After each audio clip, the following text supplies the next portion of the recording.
constituent, i una de les coses que ens trobem arreu dels pobles i suposo que Banyoles també és que la gent quan s'apropa a un acte de presentació del procés constituent hi ha gent que porta treballant mesos en relació al procés constituent i hi ha gent que potser està aquí que l'únic que li sona és que hi ha la monja que està dient això i anem què és això. Per tant, ara em comentàvem, home, estaria bé no fer gaires discursos o gaires disquisicions i anar una mica a veure, a posar una mica clar sobre la taula què és això del procés constituent, d'una manera senzilla, d'una manera...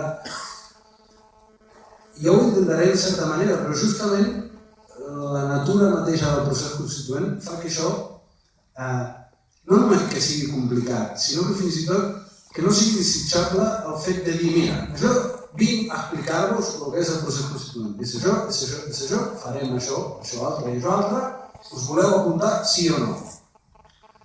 Clar, és una cosa que s'està construint, és una cosa que a més, a Catalunya, com a mínim en els últims 70 anys, no s'ha proposat. No s'ha proposat des d'un punt de vista formal de dir no muntem un partit polític, no muntem un moviment social en el sentit en el qual coneixem els moviments socials, sinó la idea és posar sobre la taula la necessitat de fer una nova Constitució, amb tot el que això representa. És bàsicament, probablement, és el canvi més gran que es pot fer o que es pot proposar fer en una societat, és a dir, redefinir tot el marc que ens governa. Clar, quan es fan coses noves, et trobes que la primera pregunta és dir, com ho fem això? La Teresa ho va explicant, ho explica molt bé, l'Arcadi també ho explica, però jo crec que fins i tot seria contraproduent tancar què és el que estem fent, aprendre-s'ho en 10 punts i dir, el que estem fent és això. Perquè crec que en aquell punt potser mataríem una de les coses més interessants del procés i és això que la Teresa li diu l'activació de la subjectivitat política. És a dir, aquesta cosa de tornar a convertir-nos en els protagonistes de la situació. Cap partit té desenvolupat una manera clara i real que tingui com a objectiu real fins i tot proposar-se desaparèixer els mateixos com a intermediaris i empoderar i donar el poder a tots nosaltres. Per tant, després, si de cas, en el torn de preguntes,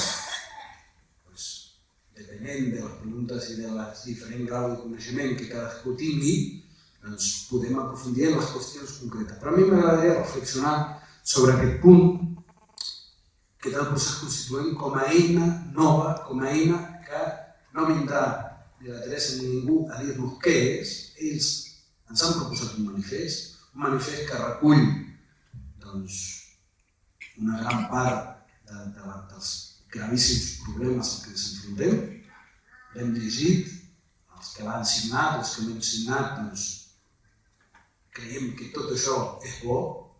Pocs de nosaltres, si ens preguntéssim escolta, i com faràs això dels 10 punts? Pocs de nosaltres ho sabríem. Potser sí que l'Arcadi o el Michel Navarro, que saben d'economia, ens podrien dir mira, això de la banca pública va així. O en els altres àmbits que es proposen al manifest sí que hi ha gent, expert i tal, però justament, i és una de les coses que es van dir l'altre dia, potser ens hem de deixar d'experts i començar a ser nosaltres.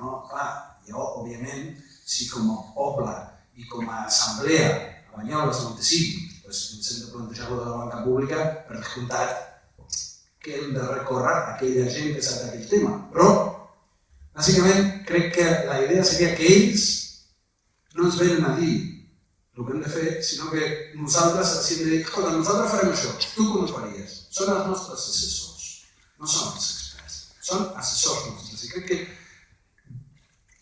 aconseguir donar-li la volta a aquest concepte és molt important. Avui, abans de venir aquí, estava al Gmail i un amic em diu com veus el circ? Referint-se una mica a la situació política. Ell sempre hem comentat, un amic meu que es diu Germán, i em diu com veus el circ?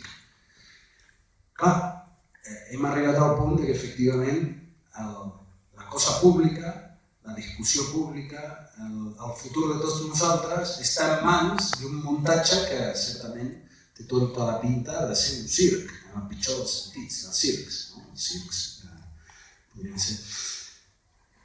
I jo li vaig preguntar, escolta'm, sí, la veritat és que el circ, aquest del que parles, és tristíssim, és avorrit, és fins i tot perillós.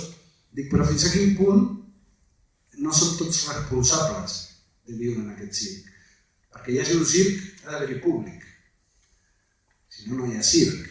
Llavors, el circ que tenim potser ve de que tots plegats ens hem assegut fa molts anys a esperar a veure què passi la funció. Jo crec que aquí s'ha establert aquest joc, no? És a dir, hi ha un circ perquè hi ha un públic. I jo, quan venia cap aquí, pensava que aquest circ certament és avorrit, probablement ens el volen vendre com molt divertit, però a la que el mires de cara, veus que és un circ realment avorrit.